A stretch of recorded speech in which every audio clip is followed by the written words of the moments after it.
The opening of every interview includes some biographical material, so let me summarize mine. I was born and grew up in Philadelphia, but at age 7, my parents bought a farm in Doylestown Township where we spent the summers. It was next to the Pine Run community and just below the Polish Shrine, and it extends from Ferry Road down towards the creek. I learned to swim at the Fanny Chapman Pool in the 1930s and became eventually a member of a teenage gang in Doylestown named the Caledonians.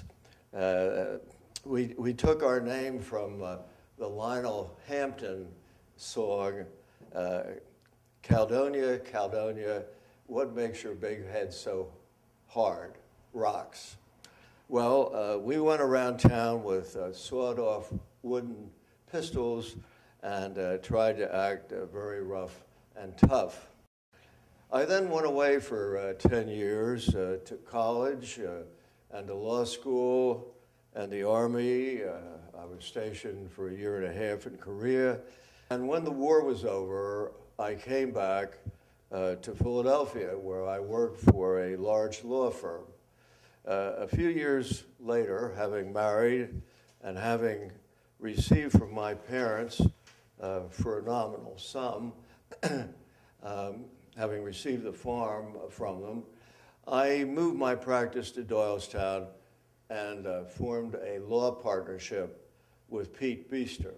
It was known as Beester and Ludwig, and thereafter it became Barnes, Beester and Ludwig.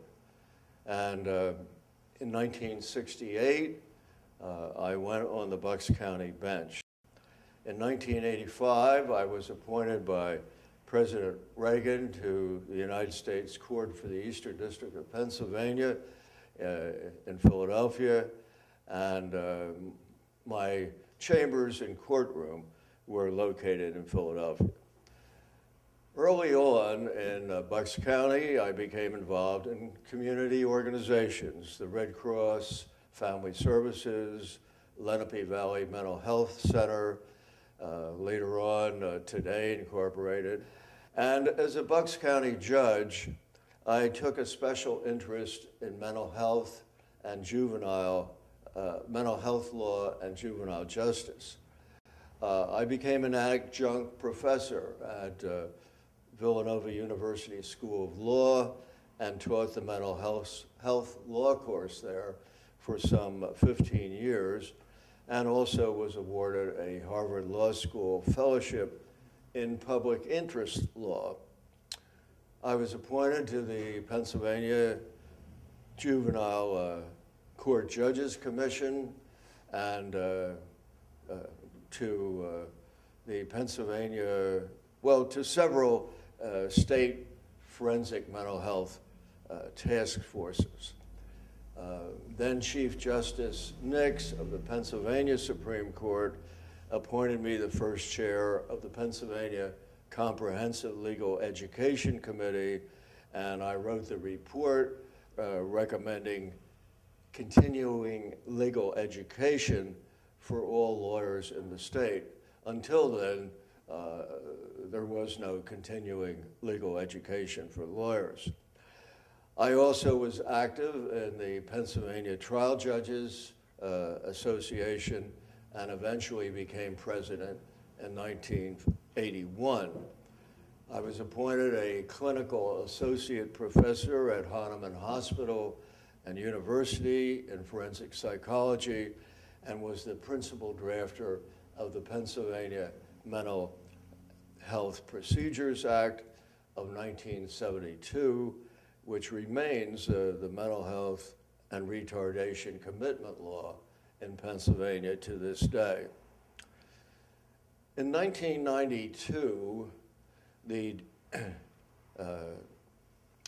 Borough Council in Doylestown sent me a letter inviting me to join a task force on how to improve the economy and restore the culture of Doylestown. I think somebody on council heard that I had a lot of complaints, so all of us who had complaints were gathered together in this task force. The idea for the task force came from council member Betty Strecker, whom I didn't know, but who later became first vice president of our society. Our task force recommended that council establish a permanent standing committee, and that became the Doylestown Revitalization Board, a name I had suggested. Our reason for being, you might say, was that shopping centers and malls were turning out the lights in downtown Doylestown, just as they were all over the country. We invited a person who was an expert in this field to consult with us, and she asked, what is it that you have in Doylestown that they don't have? And we finally figured out what she meant was Doylestown had history, tradition, and charm, which the shopping centers and malls did not have. After I clerked for the judge, I was practicing in town and got involved with a local film society, actually organized a film society to show films in town, which was called Closely Watched Films. And we showed films in the James Laura House. And the judge was very supportive of that. In fact, I remember very distinctly, we were going around looking for initial memberships, and he was happy to give us a membership. And when we looked at the check, which was for the organization Closely Watched Films, we realized he had made it out to mostly debauched films. We did, which was very, was not surprising coming from the judge. And we did, the check did clear though. That's great.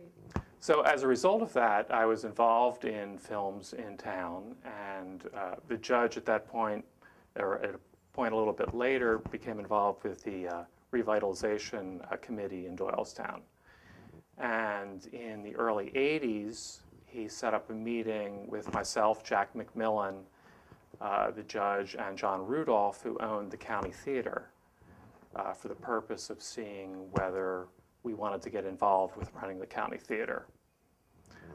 We did become involved with that, and without the judge's initial involvement, his prodding, bringing people together, which he was doing all the time with a lot of projects, without that, we would have never gotten involved in the county theater. He was really the match that lit that fuse that then became the project that we worked on.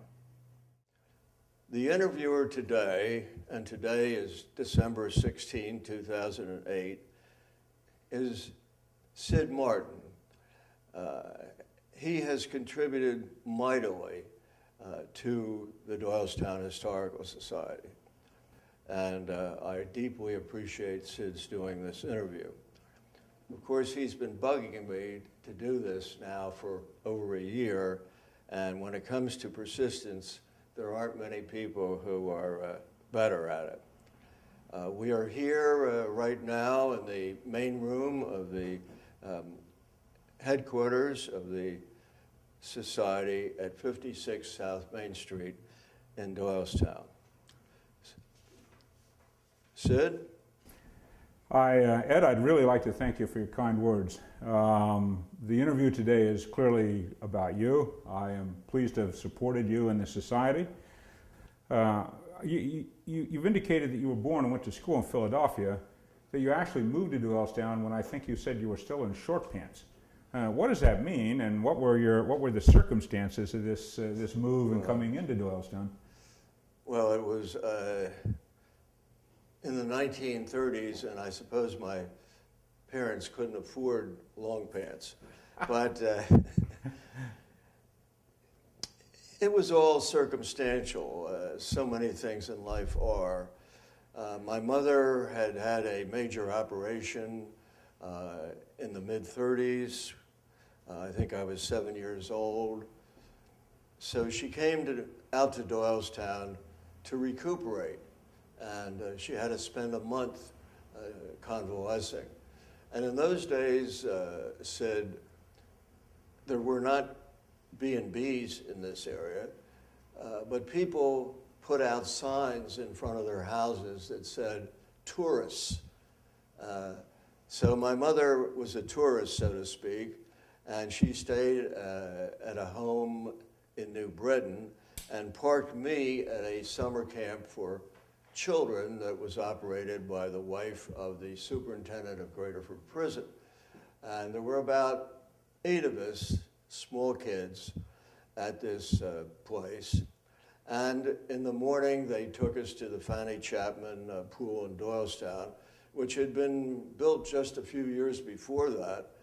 And it was a pool that was free for children, had free swimming lessons, great for the community. Fanny Chapman was Henry Chapman Mercer's aunt, and she had given the borough a very large gift of money for the pool. And this was my introduction to the area, and I went to the pool for several summers until the war years, when my parents sent me to summer camp at Admiral Farragut Naval Academy in New Jersey. Now, what year was it that you actually did move into Doylestown?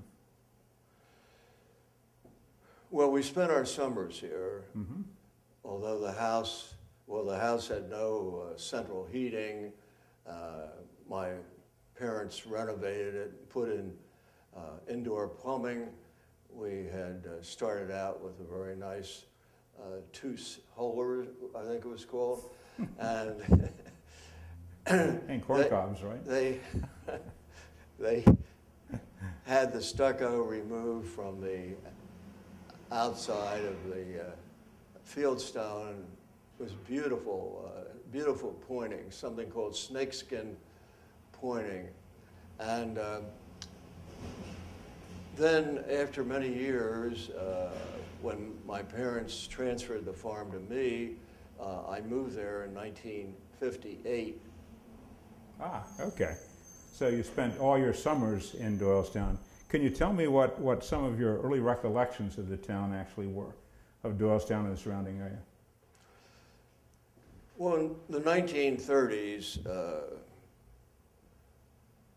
my parents and I, this was during the Great Depression. I was an only child, and we lived in West Philadelphia on the fringe of the Penn campus, and we'd drive to Doylestown from there to go to the farm. There were almost no developments that I can remember. There were no traffic signals or stop signs. There was one traffic signal in the center of Willow Grove, and it was almost all farmland and small communities of houses, few stores. Just, I think it was 10 years ago, I counted the number of traffic signals from Willow Grove to Doylestown, and it was 23. And today, I'll bet it's twice that number. Well, Doylestown itself, way back when, as I remember it, was a very quiet, sedate community. Farmers came into town on Friday nights to sell their products. My father had a charge account at one of the general stores in Doylestown named Climbers on Main Street, which became Musselman's, and then it's now the Doylestown Bookshop. Well, climbers would send him a bill. He would charge things during the summer, and he'd get a bill in the middle of the winter. And my father, who was a businessman, thought that this was very unusual. But, you know, stores now, big marketers are using a delayed billing as a come-on, a promotional incentive. In the 30s, Doylestown, I was told, refused federal assistance, much as it was needed all over the country. The Pennsylvania Turnpike, there was a lot of controversy over where that route should be placed, and Doylestown opposed having it run near Doylestown, and it was pushed as far away from Doylestown as possible. And here's a statistic that I think is very interesting. The permanent population of Doylestown has hovered at 9,000 for the past 50 or more years. The streets, the buildings, the infrastructure, as it's now called, all of that has remained remarkably the same. As Brooks McNamara, whom you know, a former NYU professor who became a director of the Doylestown Historical Society, pointed out, a remarkable feature about the borough of Doylestown is that unlike other places, many places, it has preserved most of the buildings, and it feels the way it used to be, even though it isn't. Now houses and office buildings here have become restaurants and stores. How did I become a judge in Doylestown? That's something I really want to talk about. People often ask me, when did you first decide you wanted to be a judge? And I tell them this story. When I was a youngster, I suppose in short pants, my mother took me to have my shoes shined. And there was a little boy who was the shoe shine, maybe 2 years older than I was at the time. And he said to me, "What do you want to do when you grow up?" I think he was angling for a tip from my mother. And I said, "I'd like to be a lawyer." He said, "Lawyer?" He said, "All lawyers are crooks." And according to my mother, I said, "Well, then I'll be a judge." Now, I don't remember that happening, but that was my mother's story. After I moved to the farm in Doylestown Township, again, that was in 1958, my first experiment, I'll call it, with politics was as co-chair for Walter Coney's successful run for the school board as an independent. He had lost his previous campaign 4 years earlier. I had known Walter as a youngster in Doylestown. We were both members of the gang I had mentioned, known as the Caledonians, and we were pretty good friends. Well, I became the first president of the Doylestown Township Republican Club. Republican headquarters at the time, this must have been around 1962. It wanted to have Republican clubs in every borough and township.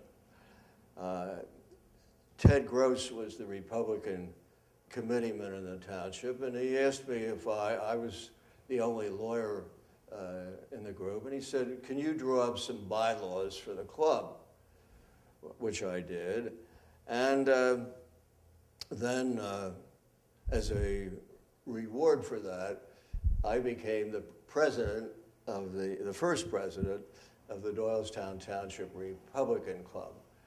I'd have to believe that it's been out of existence now for many, many years. But anyhow, very shortly after that, there was a house available for sale in Doylestown Borough, and we moved out of the township and into the borough, and that's where I now live on East Court Street. This was 1963. So, with all of my great credentials as the first president of the Doylestown Township Republican Club, I went to see Prue Sedan, who was the Republican committee woman and coincidentally the president of the Village Improvement Association, and I volunteered my services. And she told me the borough Republicans didn't need any help. Thank you. And the registration age in Doylestown Borough at that time was something like 3-to-1 Republican. Well, in 1966, the Republican committeeman, whose name was Eggs Heyman, he resigned. This was in December, and I went to see Prue again, and I was appointed to fill Eggs's vacancy. But within a month, I was involved in a contested election with another lawyer, Pete Glaskett. The committeeman slots must have been much more important in those days than they are today. I don't even know who my committeeman is today. Committeeman elections are held in the primary, not in the fall. And Pete and I both worked very hard. He sent out a message or a brochure to everybody, all the registered voters, showing the picture of when he was in college. He had a full head of hair, and by this time he had lost most of it. On election day, I stood outside the old school, which was the voting place. And I didn't know a lot of people in the area, but a man I did know because he had a little grocery store nearby. He stood next to me. His name is Roy Bolton, now deceased. And he knew everybody because they all went to his grocery store. And he put his arm around me, and as people came in, he'd say, Mrs. Jones, vote for Ed, vote for Ed. He had a very distinct Southern accent. And as I did win. It wasn't that easy. It wasn't a landslide. But after that election, Roy Bolton and I became very good friends. And then a couple years later, in 1967, the leader of the Doylestown Borough Committeeman, called the Executive Committeeman, Ollie Groman, who's very well known in Doylestown, he resigned to become a district justice in the new community court system that had just been adopted in Pennsylvania. There were 10 committee people in Doylestown Borough, and we had to have an election to fill Ollie's vacancy to become the executive committee person. Well, we took a vote, and it split 4-4. I was one of the contenders, and Ollie couldn't vote. And we had to wait for 3 hours for a committee woman to come back from Princeton, where she had gone shopping. And when she got back, she voted for me, and I, as a result, became the executive committeeman for Doylestown Borough and a member of the county Republican committee. And as it turned out, today this is absolutely unbelievable. I was the only lawyer on the Republican County Committee of several hundred executive committee people. And not much later, Bill Power, a lawyer and the head of a large law firm, resigned as the Republican Party solicitor. And really by default, I was given his position. He had been appointed to the Bucks County bench after he had worked for several years to become a judge. He had lobbied the Bar Association to support him. He had gone to Harrisburg and got the legislature to create still another judgeship in Bucks County, especially for him, really, the 7th judgeship. And he had everything lined up, the politicians and so on. Well, when I became the solicitor, I got to know the party chairman, Chick Afroback, and the party bigwigs, and became a member of the inner circle. And then, again, unbelievably, I think, in April of 1968, only 4 months later, my former law partner, Don Price, came to me and said, Bill Power is going to resign his judgeship and go back to his former law firm.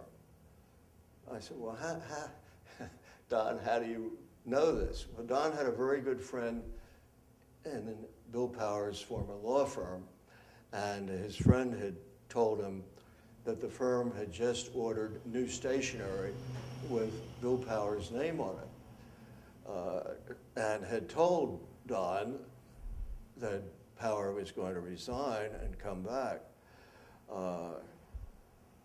Judge Power just didn't like that job. It made him very nervous, and the salary was quite meager compared to what he made as a senior partner of one of the county's most successful law firms. Well, I went to see Afroback, the party chairman, my stomach somewhat in a knot, and I said to him, Chick, I understand Bill Power is quitting the bench.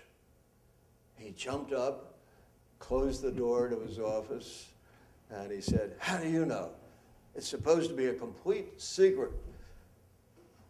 Well, I told him how I knew, and he said, nobody is supposed to know this, and he's going to stay on until midsummer, so at least it'll give us some time, and it'll be during a lull in the year. Don't tell anybody. So I said, all right, and but I would like to recommend a replacement. And he said, who's that? And I said, me. Well, he looked me in the eye and he said, Ed, all right. I will support you. But we'll have to give everybody who wants an opportunity to apply for the job, we'll have to give them all an opportunity to be heard. There were several lawyers, Don Van Arsdalen, Bob Mountain, Arthur Welsh, and others who made their bids. But all those three eventually became judges. In December of 1968, the Governor Raymond Schaefer announced my appointment, and I was sworn in on December 17th. The appointment was till the end of the term following the next general election in November, so I would have to run immediately for that position. But I think that story shows the tremendous, unbelievable power of the county chairman. In January of the following month, Arthur Walsh, a Republican, a disappointed Republican, announced he would run on the Democratic ticket against me, and he was promised by the Democratic county chairman that if he did so, regardless of the result, he would eventually get a judgeship out of it. I organized a Democrats for Ludwig campaign, and Herman Silverman agreed to be the chair. And he went to all the candidates' nights along with Paul Campbell, who was my chair of Republicans for Ludwig, and they spoke in my stead. This was a huge relief for me because I was learning to be a judge during the day. I really appreciated their help. When he was a student at the National Farm School, now the Delaware Valley College, and this was back in the late 1930s, Herman had worked for my parents on the farm. They had called the farm school and asked if there was anybody who would like to have a job. And he worked there doing landscape work for 25 cents an hour. He now says he was a slave. But I refer to Herman, at least in recent years, as my oldest friend.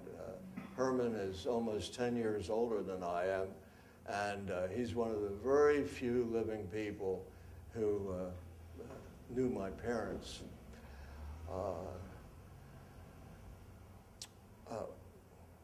I had been Paul Campbell's lawyer and a psychologist. Paul had owned a Jiffy Car Wash on South Main Street, and I'll always be grateful both to Paul and to Herman for what they did. In fact, I officiated at the wedding of 3 of Herman's daughters. Not to repay him, I would have done that in any event for him. Those weddings were held under a huge pink tent that covered the tennis court at his beautiful place on Old Easton Road called Never Never Land. Judge Ludwig had a network of people, he still does, for all kinds of things. And he, someone who I know uses that network very effectively. The example that I was talking about, probation volunteer services, he started it out to help youthful offenders. And he realized that young people make a bad decision and it has dire consequences.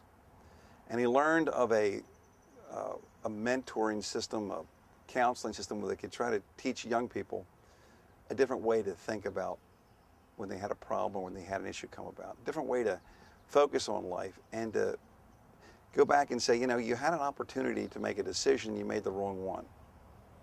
You know, could you have done something else? Could you have made a different decision? And he became enamored with that program, and then he created it in Bucks County. When President Reagan was elected in 1980, it dawned on me that perhaps I could become a federal judge. I had been on the Bucks County bench for 12 years, but getting on the federal bench was a lot different from getting on the county bench. It meant getting in line and waiting until all the candidates who had more political influence than I had were appointed. And I didn't have very much political influence at all. It finally happened in 1985, as I said. And at my induction ceremony, one of the points I made, I said, I owe so much to so many people, both Republicans and Democrats, I had to get the support of everybody. I'm going to have to file for political bankruptcy. And it was, it's an amazing process. When I was finally notified of my appointment, it was by a call from the president. And one morning, I was in my chambers at the Bucks County Courthouse, and a call came through from the White House switchboard that I would be receiving a call sometime during the day from the president. Didn't tell me when, and as it happened, my secretary called in sick that day. So I had a law clerk whom I asked to sit at my secretary's desk and answer the phone. And I told her about this call from the White House. Well, the hours dragged on and on and on. We didn't go out for lunch, are you kidding? We just sat there. I'm sure I didn't accomplish very much of anything. And finally, it was mid-afternoon, say about 3 p.m., and I looked up at the door to my office, and there was my law clerk. Her face was tomato red. She couldn't open her mouth. She just pointed at the telephone. So, of course, I knew that was the call, and I picked up the phone, and it was President Reagan, and he said, very quietly, very relaxed, Judge Ludwig, how are you today? I said, fine, Mr. President, and how are you? He said, I have before me a commission nominating you for the federal court in Philadelphia, and I just wanted to know, he said, whether or not you wanted me to sign it. This was Reagan humor at its best, and it wasn't very hard for me to figure out the answer to that question. He then went on, and we exchanged some pleasantries. He asked me about my family, and so on. My name is Bill Ford. I'm the retired Chief of Juvenile Probation in Bucks County. I first met Ed Ludwig when he was a lawyer in town and worked in a number of juvenile cases with him prior to his going on the bench. And even then I understood that he had a keen interest in the welfare of the child and the child's best interest. That was, of course, different than what the parents may have wanted, because the parents were paying the bill, but he was concerned about what was best for the child. When he came on the juvenile court, winds of change were blowing, and Ed knew that. And he was instrumental in implementing in Bucks County and throughout the Commonwealth a whole new approach to juvenile justice, referred to as a community-based approach. And he was instrumental in founding and supporting a number of community agencies that heretofore had not existed. In the old days, you had two choices, probation or long-term incarceration. Ed thought that was foolish. He said, we need a different option for juveniles who get in trouble. A community-based was the approach. He was one of the founding members with Bill Eastburn, other people of Today Incorporated, a juvenile drug treatment center in Middletown Township. He also founded the Youth Service Agency in Bucks County and Pennsylvania, which diverted youngsters from juvenile court, now runs alternative schools and short-term institutions. He also had a need to know more about youngsters, so he designed and implemented the psychological screening team, which consisted of psychiatrists and psychologists who dealt into the inner workings of a youngster who showed signs of some psychological disturbance. So he was a real thinker out of the box and was innovative in his approaches to juvenile justice. You were on the bench in as a local judge for how long? 12 years, I think you said? Yes. What were some of your interesting cases? You must have an absolutely unique insight into Doylestown from that perspective. In the state court, I did try a number of extremely sensational murder cases. I tried several cases with Judge Rubenstein, who was then an assistant district attorney. One of them was a case of a man who, he was a school teacher, special ed school teacher in Lower Bucks, and he decided to get rid of his wife. He had 2 small children, and he, in fact, became engaged to another woman who lived only about 10 minutes away. And he went so far as to having the banns published, and they had an engagement party. And then he got hold of a young student who was a drug addict and somehow or other convinced him to shoot this teacher's wife.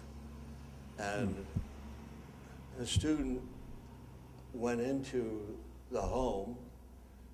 The wife was in her bedroom, and he shot her at point-blank range. She didn't die. As far as I know, the bullet is still in her head. Well,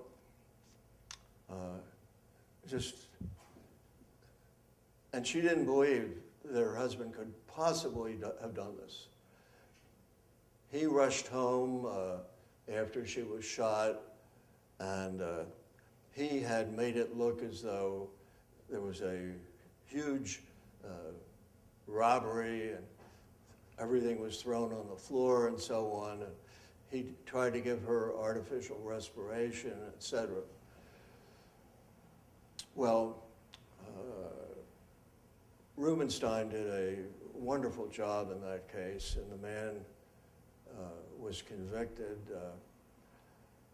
And only a couple of years after the trial did his wife finally realize what the truth was.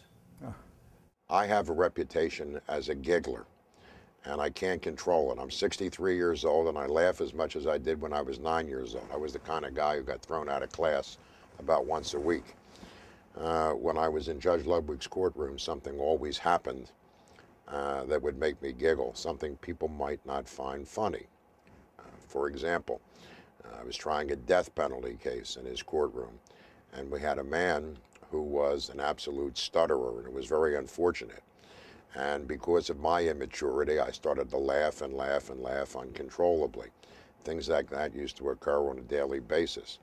I used to find humor in things that really weren't all that humorous, and I think Ed Ludwig understood that while I was serious about practicing before him, there were some serious moments, and there were some moments that weren't serious. But let me talk to you about Ed Ludwig. He was here when I came. I thought that he was an old man when I got on the bench. He was probably in his 40s, but I was in my 20s, and it was an absolute delight to appear before Ed Ludwig. He knew the law, he was fair, he was tough when he had to be. He didn't care who you were, he would always do the right thing. As my career progressed from assistant DA through the ranks all the way up through chief deputy DA and chief of homicide, I appeared before him more and more. And I always considered him not only someone that I wished to emulate, but a mentor to me. He never actually said to me, do this or do that, or don't try this or don't do that, but his example was just stunning. There was another case, again, Judge Rubenstein was the trial lawyer, and I have to say, he tried his first criminal case in front of me, and it was, though he was born for the job. He just got up and talked to the jury, unbelievably well. And this case was the case of a woman defendant from Up County was charged with the murder of her former lesbian girlfriend. And the facts were that she had gotten a somewhat retarded farmhand to wait for his victim and to bludgeon her to death with a pipe.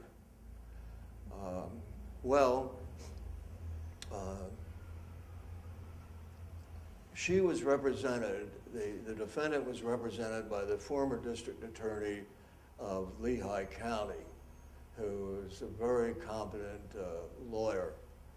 And the farmhand who had done the killing, he had pleaded guilty in front of me and was sentenced to the maximum sentence for that at the time. And he said, you know, he was asked, why did you do this? And his answer was, I did it for a kiss. He said that this woman had given him a kiss.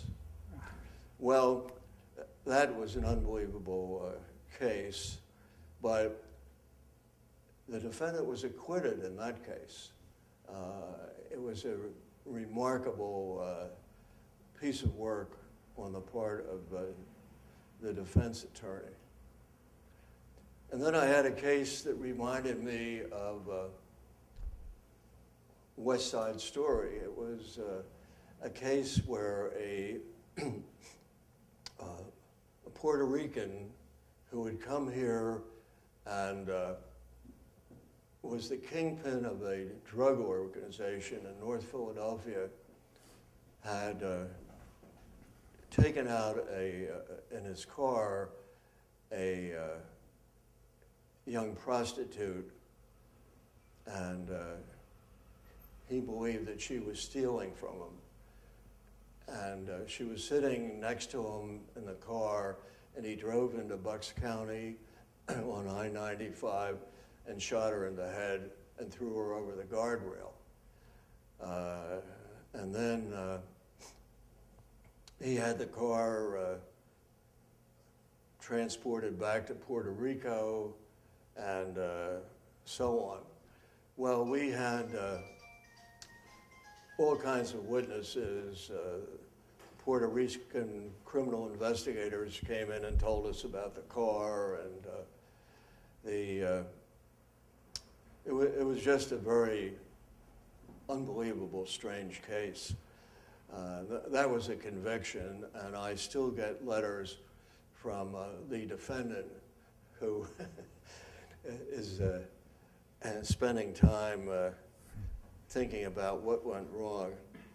I have fond memories of, I would say, at least 15 years of Ed and I playing tennis against Carter Gardy and Ed Redfield and occasionally some other people. And the camaraderie and fun that developed was something that none of us realized at the time would be lasting memories for our life. One small incident, one weekend we couldn't play at the Doylestown Racket Club because it was under renovation. So we went over to Lansdale and played at the North Penn Tennis Club. And after tennis, we took a sauna and had a very enjoyable time, except that Ed wouldn't get in the sauna. And when we questioned him, he said he just had a case where the wiring had been shorted and the people in the tub had been electrocuted. He waited to see that we made it, and then he got in. So it was a famous kidnapping case you handled as well, the Worthington kidnapping case? Well, I did have a case in federal court. Oh, that was federal court, okay.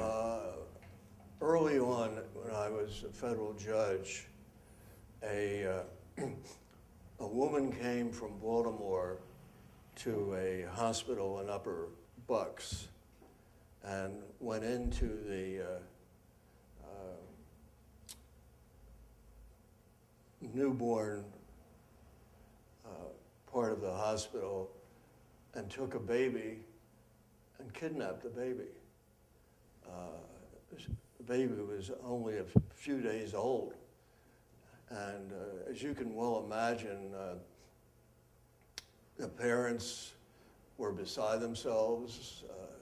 The media played it played it up. And I remember the mother appeared on television with her minister pleading for the return of the baby. And finally, this woman's daughter, this woman had been married before and had some grown children. Her daughter reported to the police that her mother had this newborn, and she was arrested, of course. And she said that she was involved in a relationship with a man who wanted to have a baby. And she, for some reason or other, wasn't able to have a baby. So finally, she went out and she kept buying larger and larger outfits and stuffing them to make it look as though she was pregnant. Well, at some point, of course, that had to come to an end. And this is what she did. That was a tough case for me. She did plead guilty, but the sentencing, you know, I said to myself, this is much worse than stealing a car, but I guess it's not as bad as murder. Although from the parents' viewpoint, it must have seemed like murder while the baby was kidnapped. So I gave her a pretty long sentence. And in those days, in the federal system, there was parole eligibility at the end of a third of the sentence, which is not true anymore. There's no parole in the federal system today. Take a few minutes and tell us about your family.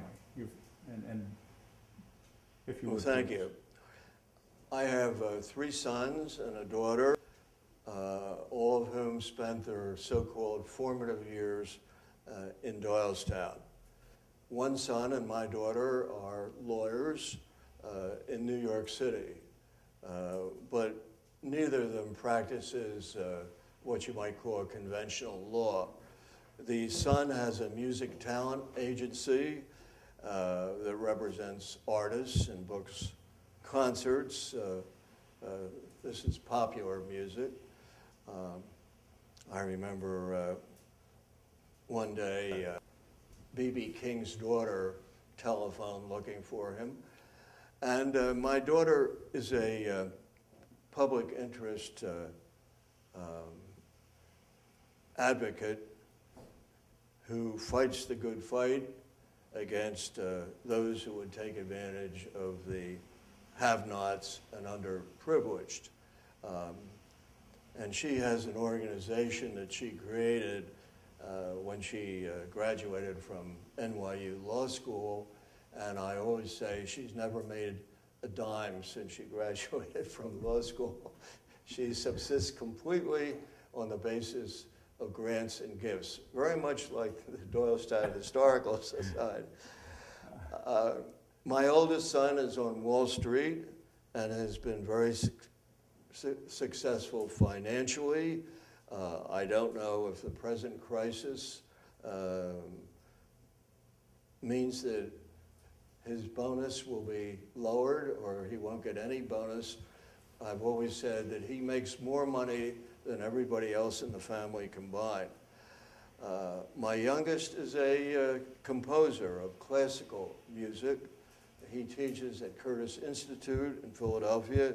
He's getting a PhD in composition at Penn this spring. And his music has really received exceptionally high acclaim. I heard some of it played in Carnegie Hall. He can be Googled at davidludwig.com and my daughter at saraludwig.com, and she's also having a wonderful career. My so-called significant other is Vicki Azar, who's been through thick and thin, with me since 1991. And my last pet, Emily, a standard poodle, has been gone since 1997. She was a marvelous friend who has a seat in the county theater named after her. I called up Vicki, and I said, Vicki, tell me some things that Ed has found particularly amusing or insightful about Doylestown over the last years. And let me just ask a couple of these. Tell me about a society in town called the Horse Thieves Society, I believe it was. Well, we still have a lot of horse thieves around here, you know that. Yeah? Well, one day when I was early on, when I was practicing law, like so many people, I would go into Kenny's newsstand on State Street. And Joe Kenny was an unbelievably warm person, and he would always take you aside and tell you his latest joke or story. And some of the jokes weren't very good, but he told all of them. And he said to me, how'd you like to come to the Horse Thieves on Saturday? I said, the Horse Thieves? He said, yes. I said, I don't know what you're talking about. He said, well, I want you to come to the Horse Thieves on Saturday as my guest. You have to come to the Fountain House around 11 o'clock in the morning. So I said, well, that's very nice. I think I will. And this is what I found out.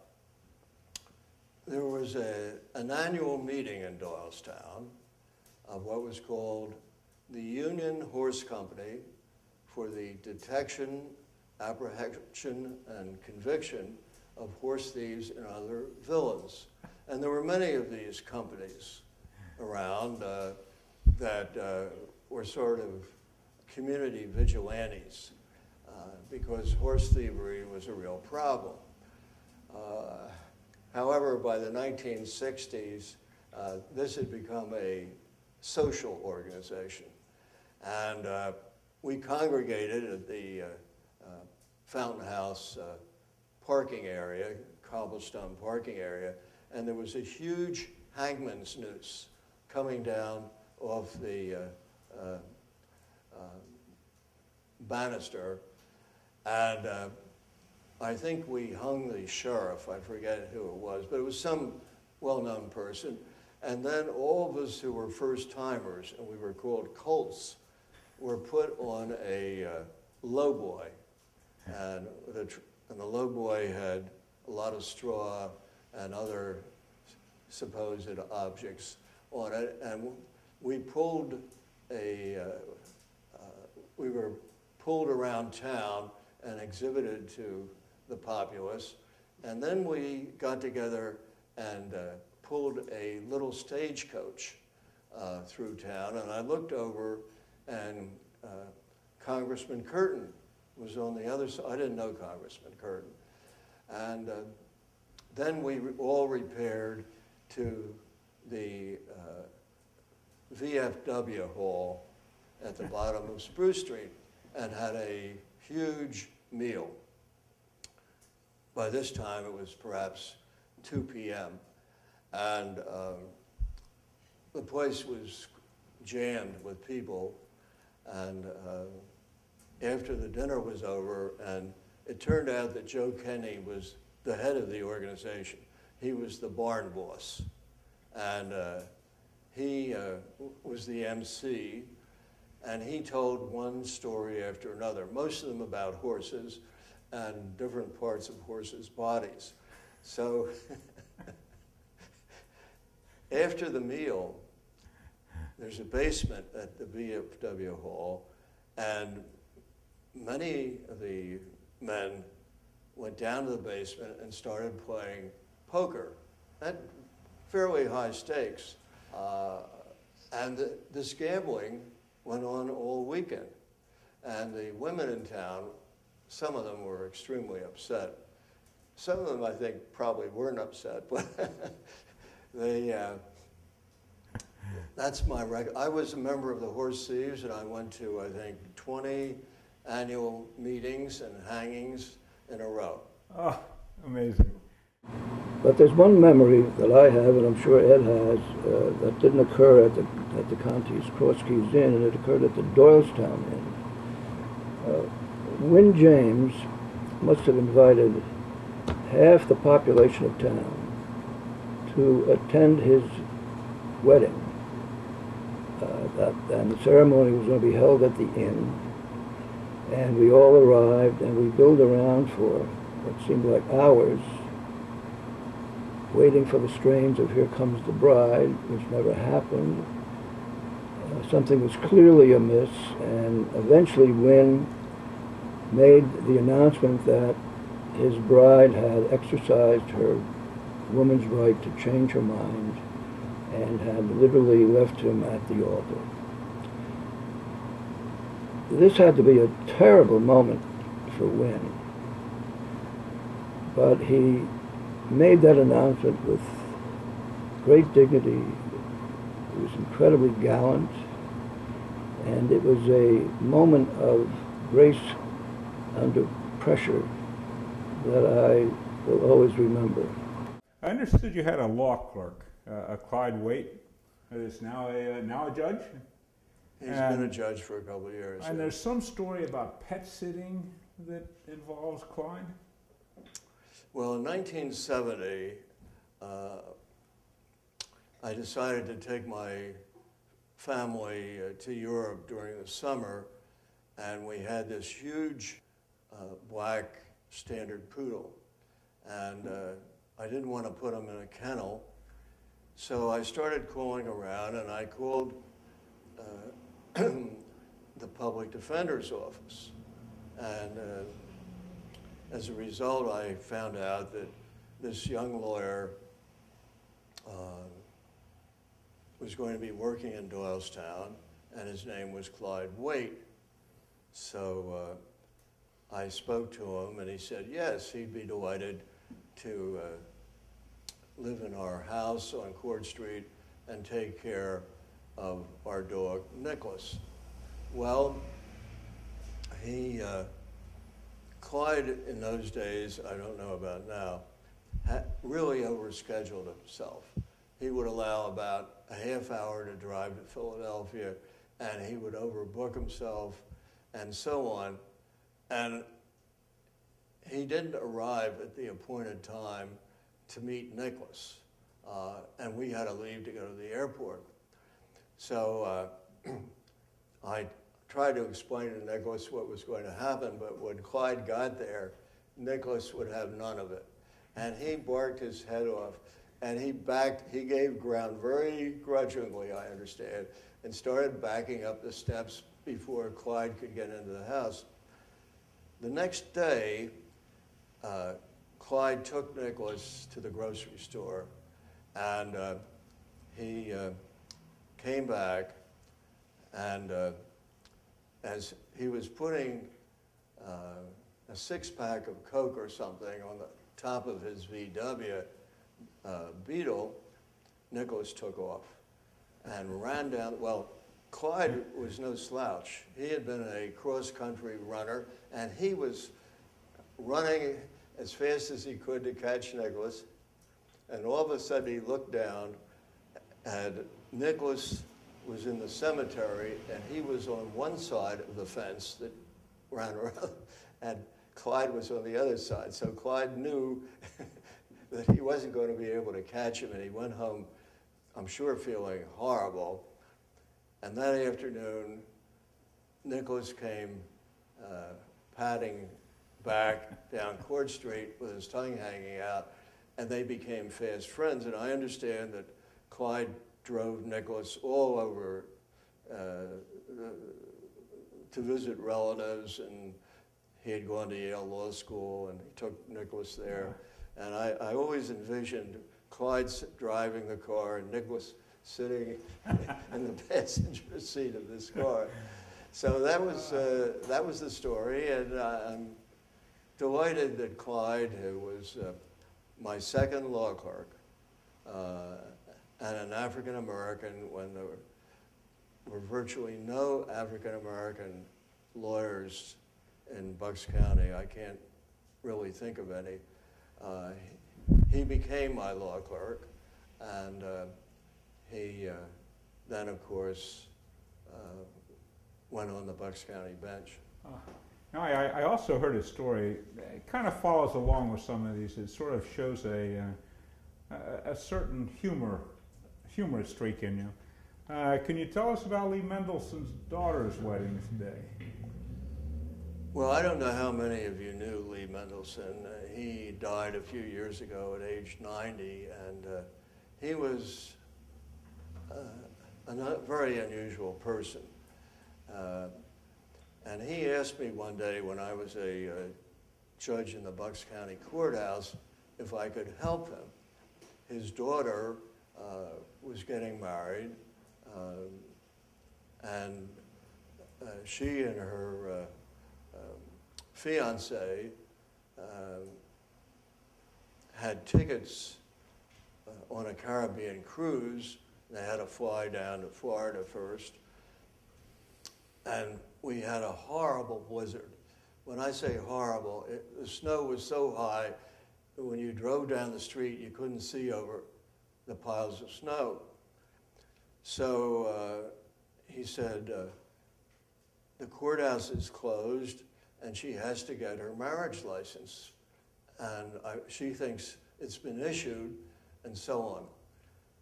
So I said, well, why don't you bring her over, and I'll see if I can get the marriage license. I said, all of the offices in the courthouse are closed, but I can meet you there.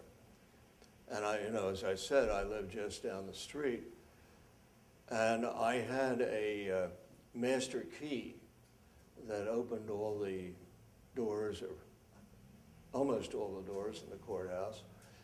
And I went in and I opened the door to the Marriage License Bureau. Nobody else was there.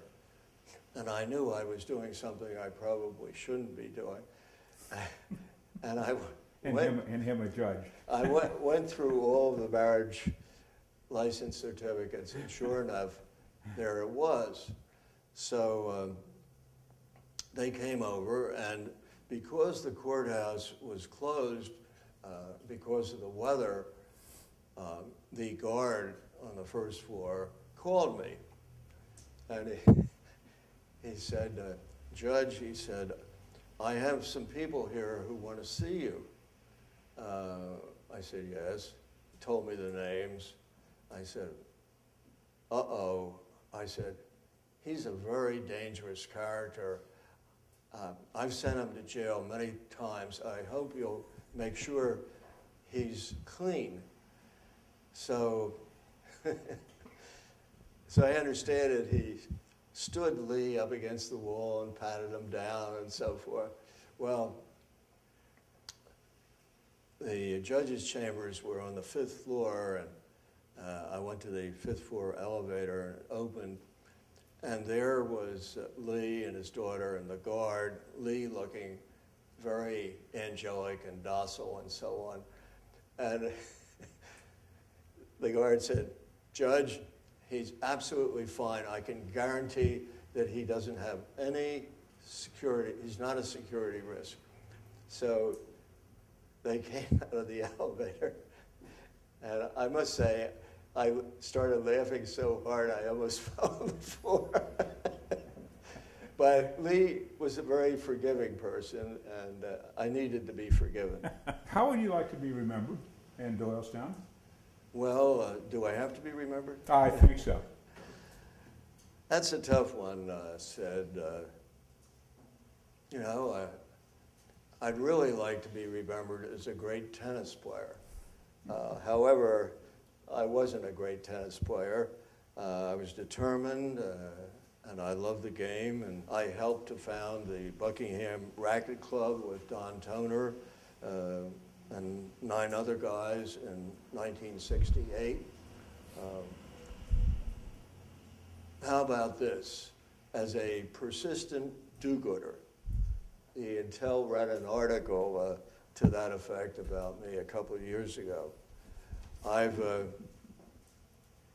been a trial judge, as I said, for about 40 years, and people often ask me when they hear I'm a judge, what kind of a judge are you? And my standard response is a good judge.